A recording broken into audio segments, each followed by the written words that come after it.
Nationalism قومیت پرستی کیا ہے؟ کسی عرب ملک میں پیدا ہونے والا ایک بچہ خود کو عربی کہلوائے گا، ایگزیکٹلی اسی طرح ایک انڈین ہندوستانی کہلائے گا۔ اٹس نیشنلزم، یہ قومیت پرستی ہے۔ لیکن یاد رہے، ایز این مسلم کوئی بھی شخص خود کو نہ تو کبھی پاکستانی قوم کا ایک فرد کہہ سکتا ہے اور نہ ہی ہندوستانی۔ یہ ایک ایسی غلطی ہے جو بڑے بڑے علماء کرام، یہاں تک کہ اقبال جیسے بڑے بڑے مفکرین بھی یہ غلطی کرتے رہے۔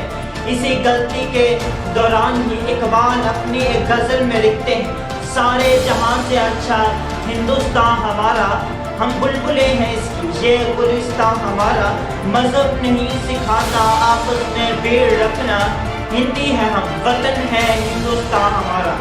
یہ اقبال کا نظریہ ہوا کرتا تھا جب برے صغیر پاک و ہند میں انگریزوں کی حکمرانی تھی۔ لیکن جو وقت گزرتا گیا، اقبال نے یہ ریلائز کیا کہ یہ جو نیشنلزم ہے، قومیت پرستی، یہ صرف اور صرف انگریزوں کا کنسیپٹ ہو سکتا ہے۔ ایز این مسلم قرآن اس کو غلط کہتا ہے۔ اس کا پروف دیتے ہوئے ایک اور غزل میں یہی علامہ اقبال لکھتے ہیں، یہ جو تازہ خداؤں میں بڑا سب سے وطن ہے، تازہ خداؤں میں بڑا سب سے وطن ہے، پیرہن ہے جو اس کا وہ مذہب کا قتل ہے۔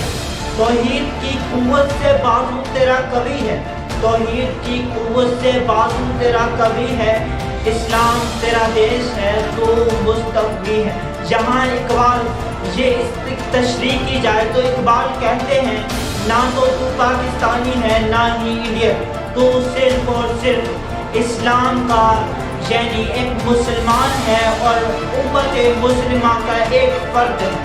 یہاں اقبال ملت اور امت کا لفظ استعمال کیا کرتے تھے۔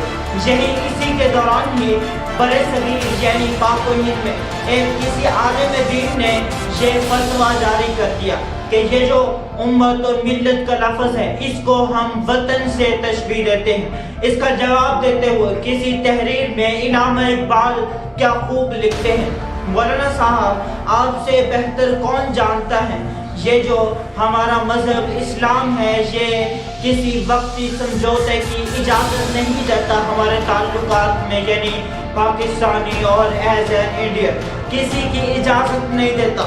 پھر آگے کسی کو اپنی تحریر کو جاری رکھتے ہوئے کہتے ہیں کہ مولانا صاحب قرآن میں کتنی بار لفظ قوم استعمال ہوا، لیکن ہر بار اشارہ کیا گیا پچھلی امتوں کے لیے، جو پچھلے نبی تھے ان کی قوم کے لیے، قوم کا لفظ استعمال کیا گیا ان لوگوں کے لیے۔ جب کبھی ایک مسلمان، جب کبھی مسلمانوں کو کوئی بات کہی جا رہی ہے اس میں قرآن میں، تب صرف امت اور ملت کا لفظ استعمال کیا جاتا ہے، یعنی پوری دنیا میں بسنے والا ہر مسلمان خود کو قوم نہیں کہہ سکتا، وہ صرف اور صرف امت مسلمہ کا ایک فرد ہے۔